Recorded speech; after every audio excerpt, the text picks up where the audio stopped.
Placer les soignants dans les conditions proches de la réalité, quelle meilleure façon d'apprendre.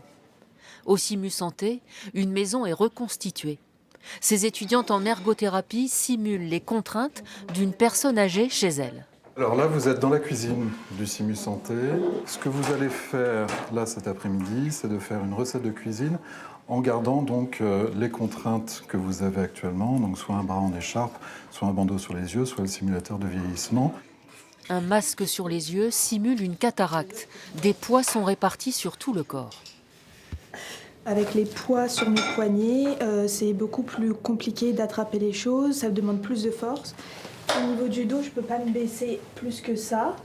Et puisque je ne vois pas, déjà, c'est difficile d'aller chercher les choses, de les trouver. Voilà. Cette simulation permet de mieux comprendre les patients âgés à domicile afin de leur apporter les aides techniques adéquates. Alors dites-nous ce que vous allez faire. Là, prendre un verre qui est tout en haut du placard. Donc là, je suis trop petite et avec tout ça, je ne peux pas trop me mettre sur la pointe des pieds.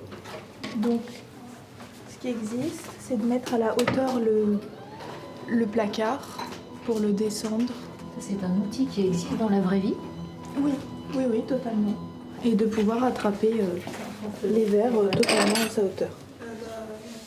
Pendant ce temps, les futurs auxiliaires de puériculture apprennent à faire leur première toilette au chevet. Paul, on te découvre. Très bien.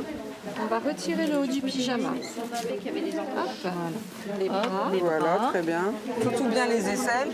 Certes, c'est des mannequins, mais c'est l'idéal parce qu'on a le droit à l'erreur avec des patients mannequins plus facilement qu'avec des vrais patients. Une première toilette, c'est toujours un geste qui n'est pas anodin. Non, parce qu'il faut que l'enfant soit à l'aise, que nous, en tant que soignants, soient à l'aise. Et puis, c'est pas quelque chose habituel, que ce soit un enfant, un bébé ou même un adulte. On n'a pas l'habitude de se faire laver, donc c'est pas anodin dans un quotidien. On va se tourner. Voilà. On apprend en souriant parce que c'est ludique, on va au plus près du patient, c'est vraiment... c'est drôle quand même parce qu'on se met en situation et puis le but c'est que ça marque aussi les esprits, donc ça change un petit peu. SIMU Santé, c'est un brassage de soignants à tous les âges de la vie, en formation initiale continue et en reconversion. Le SAMU 80, bonjour. Parmi eux, les assistants de régulation médicale, les premiers interlocuteurs à décrocher lorsque vous composez le 15. Vous êtes compressé au niveau de la cage thoracique ou oui, autre part? ça fait une demi-heure et franchement, je suis pas bien du tout et je suis toute seule chez moi.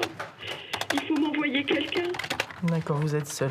Vous restez bien au repos, une équipe médicale arrive et une ambulance. Il y a des scénarios qui sont faits par nos formateurs et du coup, il y a toute la complexité qui va avec.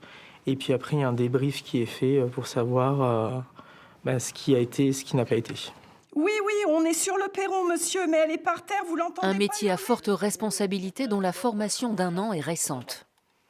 Il y a eu une affaire dite l'affaire Musenga qui s'est passée dans un autre département, qui a fait la une des médias où la personne est malheureusement décédée. Donc de ce fait-là, il a été établi qu'il fallait renforcer les connaissances théoriques de cette profession, légitimer, mettre au point et au clair leurs responsabilités. Avant de répondre aux vrais appels, les arbres ont été en immersion au centre de régulation, un métier au débouché notable tant les besoins des SAMU sont importants.